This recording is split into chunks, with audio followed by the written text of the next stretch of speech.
Actually মিটারটা এই পুরা ডিসপ্লেটা চেঞ্জ করে ফেলতে হবে। 90 থেকে 95 হাজার বাংলাদেশি টাকা। তাদের সাথে আমার কিছুটা কথা কাটাকাটিও হয়। অনেক দিন পর হেলমেটে ক্যামেরা লাগায় বের হইলাম। আমার কোনো পার্ট টাইম জব ছিল না আজকে, সো বের হইলাম একটু। এতদিন একটা লং টাইম আমি ক্যামেরা দিয়ে ভিডিও করি নাই, ক্যামেরাটা আমার কাছে ছিল না somehow. So it's good to be back. অনেকদিন পরে হেলমেটের ভিতর কথা বলতেছি।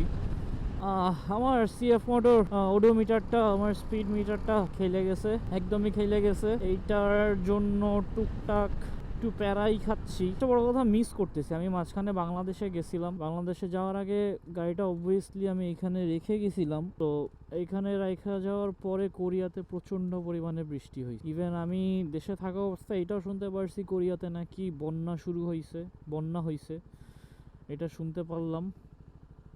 তো আই গ্যাস ওই বৃষ্টিটাতেই, ওই ঝড়েই আমার বাইকের কাভারটা সরে গেছে। অ্যান্ড দেন এক ছোটো ভাই বললো যে ভাই আমি যখন বাইকটা দেখছি তখন আমি দেখছি আপনার বাইকে কাভার ছিল না। সো মেবি প্রবাবলি ওইখানেই হলো প্রবলেমটা হয়েছে। বৃষ্টির পানি বাইকে চাপা দিয়ে ঢোকার কারণে আমার মিটারটা চলে গেছে। তো এইটা আমি প্রথমে মনে করছিলাম যে মিটারটা মনে হয় গেছে, টোটালি গন। বাট আমি এই অবস্থায় 40 কিলোমিটারের মতন রাইড করছি, একটা লং ট্যুর দিছিলাম ফ্রম জনজু টু সোল।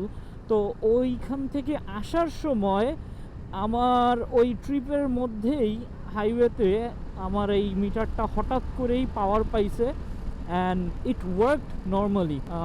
Then আবার কতক্ষণ পরে চলে গেছে, মানে যাওয়া আসার মধ্যে ছিল আর কি মিটারটা।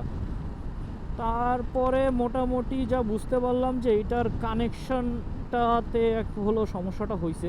সো এই সাইডের যে লাইটগুলা ঠিকঠাক মতনই জ্বলতেছে, working perfect, but the main screen is not working. So এইটা নিয়ে আমি সিএফ মোটর গ্যারাজও গেলাম, যাওয়ার পরে তাদেরকে বললাম এই বিষয়। তো প্রথমবার যখন গেছি তখন ওরা আমাকে বলছিল যে মিটারটা চেঞ্জ করতে হবে, লিটারালি মিটারটা এই পুরা ডিসপ্লেটা চেঞ্জ করে ফেলতে হবে। আর এইটার জন্য ওরা বলছিল যে আমার বেগ মানন লাগবে।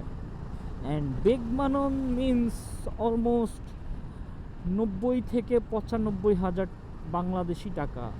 সোলের থেকে আসার সময় দেখলাম যে না, ডিসপ্লেটা ঠিক আছে, জাস্ট কানেকশনটা লুজ হয়েছে। তো এরপর তাদেরকে আবার যে বললাম যে ভাই ঠিক করে দেন প্লিজ। এরপরে আমার বলতেছে যে আমরা তো আসলে অনেক ব্যস্ত, প্রচন্ড পরিমাণে ব্যস্ত, আমরা সিএফ মোটর শোরুম, প্রচন্ড পরিমাণে কাজ আছে আমাদের হাতে, আমরা এত তারিখ পর্যন্ত আমরা কাজটা করতে পারবো না। খুব ভালো কথা, তাদের স্কেডিউল মোতাবেক আমি আবারও গেছি, যাওয়ার পরে বললাম যে আমারটা ঠিক করে দেন। দেন ওরা আমাকে আবারও সেম কথাই বললো যে আমরা ব্যস্ত, আমরা করতে পারবো না। তখন তাদের সাথে আমার কিছুটা কথা কাটাকাটিও হয় যে আমার আপনার সিএফ মোটর শোরুম, আপনি বিএমডাব্লিউ সারাচ্ছেন, হার্লে ডেভিডসন সারাচ্ছেন, সব কিছু ঠিকঠাক করতেছেন, আমাকে কেন স্কেডিউল দিচ্ছেন না? যে তুমি তো আমাদের কাছ থেকে বাইকটা কিনো নাই, তুমি অন্য শোরুমের থেকে কিনছো। আমি লিটারালি জায়গায় বোকাচোদা হয়ে গেছি। এই কোন ধরনের আফটার সার্ভিস আমি জানি না। আমি এইটার সম্পর্কে যদি কোম্পানির কাছে কোনো কমপ্লেইন করি, আদৌ কোম্পানি কোনো রেসপন্স করবে কিনা। তো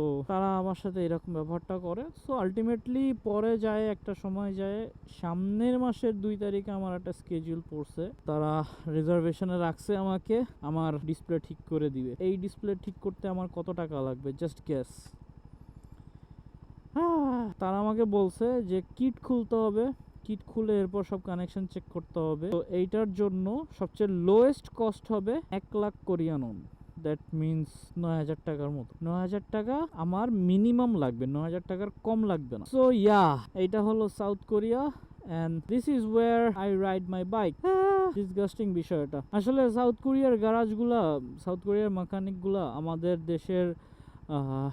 দেশের ওদের মতন আসলে না। আমি বলবো যে আমাদের দেশের লোকজনরা খুব ভালো কাজ করতে পারে। রিপেয়ারিং এর যে বিষয়টা, এটা আমাদের দেশ, ইন্ডিয়া বলেন বা পাকিস্তান বলেন, এদের মতন আসলে কেউ পারে না, কোনো দিনই কেউ পারে না। লাইক এরা এরা খালি বোঝে হচ্ছে হলো রিপ্লেস করা, এই পাশের সমস্যা হয়েছে আমি এইটা রিপ্লেস করে দিচ্ছি, বাট একটা অ্যারেঞ্জ কইরা একটা জুগাড় লাগায় যে আপনারা জিনিসটা ঠিক কইরা দিবে, এই অ্যাবিলিটি বা এই মাথাটা হয়তো এদের নাই, বা তো বিষয়টা খুবই বাজে।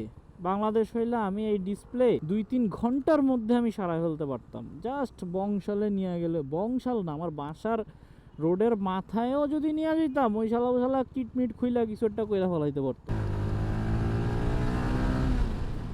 ও